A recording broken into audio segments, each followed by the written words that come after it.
back to another video. It's me, the Review Master 19 here. And, well, I have the Corgi Flying Aces, I don't even know what scale this is, Avro Lancaster Mark 1 or Mark B3. We'll just call it a Lancaster. I got this from the Bomber Command Centre, which is located in Lincoln. Highly recommend if you are around the Lincolnshire area. Definitely worth the visit. Ages 6 and up for the young aviation collector. I have always wanted a model of a Lancaster. I do actually have one, and we are going to probably look at that in another video. I mean, it's like a Skymax one. So this is the Flying Aces one, die-cast metal. Not very big. Comes on the stand, and it's different from all the other Corgi ones. It's by Hornby Hobbies. 0-3 Sardonians, made in China, made of metal. You can get the Avro Lancaster. You can get the Red Arrow, the F-35 Lightning, and you can also get the Supermarine Spitfire. There are a few versions of this. There is Flying Aces with the dog, but I don't think on this one there isn't. So let's get this out of the packaging and take a closer look. Out of the packaging, you get the classic Corgi stands, the mini plastic ones, and you just insert the posts, and you can actually twist these depending on how you want your aircraft to look. Sort of like Star Trek. This is the real McCoy. This is what we're all here for. Now, when you do take it out of the box, it does come on this little thing. I keep all my boxes of models just in case I maybe, place them in storage or whatever if I move or anything. So here is the model. Very, very nice. A bit that I don't understand, and it probably just makes it cheaper, is the mid-upper turret is painted black and the rear gunner position is painted black. The model is entirely metal, so it's got some heft to it. Plastic props, propellers, unfortunately, they do spin. They're not free spinning, so you do want to be careful. I mean, if you had a little kid or whatever that you wanted to get this, there are parts that could break off quite easily if this was handled very badly on plays, but this isn't a model you play around with. It's more of like a little introductory collector's item. But yeah, so we've got some really nice detail. We've got the Astrodome here. You've got the pilot and the flight engineer's position, and there's even a little blister. Yeah. The bombardier's position, and there's also the nose gun position. Then in here would be the navigator and then the wireless operator, and it's missing the RDF antenna, or not antenna, it's missing the radar, but this is a miniature model, it's not 100% accurate.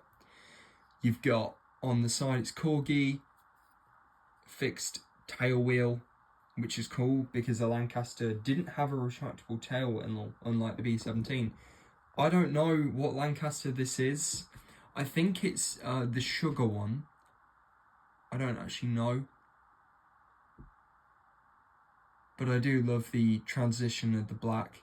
Turning it over, you can see the Bombay there. It doesn't open, so don't expect it to. I mean, it's got a little screw which holds everything in place. So, yep, that's the Bombay.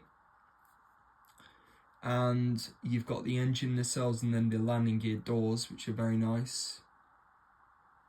I love the black drab paint for the night bombing. That's why they were painted black for the night bombing. I mean, this is really cool. And then you've got the trim tabs and the elevators and whatnot. Really nice. I love the use of the RAF roundel, which is really nice. And then you've got just the way the camouflage just transcends, You've got the 4 Rolls-Royce Merlin engines The Lancaster was armed with 2 Browning machine guns, or 50 cals in the nose turret, and then there would be 2 Browning machine guns in the mid-upper, sometimes 4 on different variants. In the B Mark 1 specials or whatever, in the Grand Slam versions, they would actually remove this, and they would elongate the bomb bay and remove the doors. Or they would keep them, I don't know. And during the Operation Chastise raid of the Ruin the Mona Dams, Guy Gibson had the upkeep Wallace bouncing bomb, the Barnes-Wallace upkeep bouncing bomb. Now the rear gunner is, of course, pretty cool. It's armed with 4 303-inch Browning machine guns, or 50 cals, depending on the variant. You've got the French insignia there, which is very nice.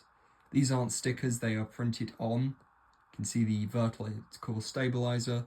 Quick history background for you. The Lancaster is the predecessor to the Avro Manchester, and that was the Avro Manchester was the founder of the Lancaster. The Manchester was 2-engined, wasn't very good, very unreliable, and hence the Lancaster was built.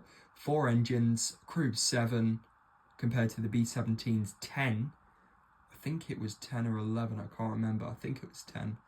But on the Lancaster, it was 7, sometimes 8 if you had a different crew member. But very famous aircraft, a lovely little model. So if you've got a young collector who loves Lancasters, definitely get them this. I love the way the wings, sweep.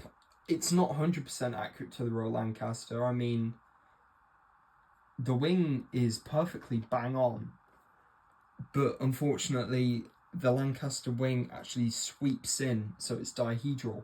It is not on this model, as it's a Lancaster, but I love that black underside, and it has retractable landing gear, but this model doesn't. So the stand just pegs on like that. You want to be careful of these stands from experience, and you can place it in various positions and such. So you can have it like that, which is really nice, and that's probably what I'm going to have it as. But yeah, that is the little mini review of the Corgi Flying Aces metal model Avro Lancaster. Well guys, hope you've enjoyed. Thank you very much for watching. Take care, and I shall see you in the next one.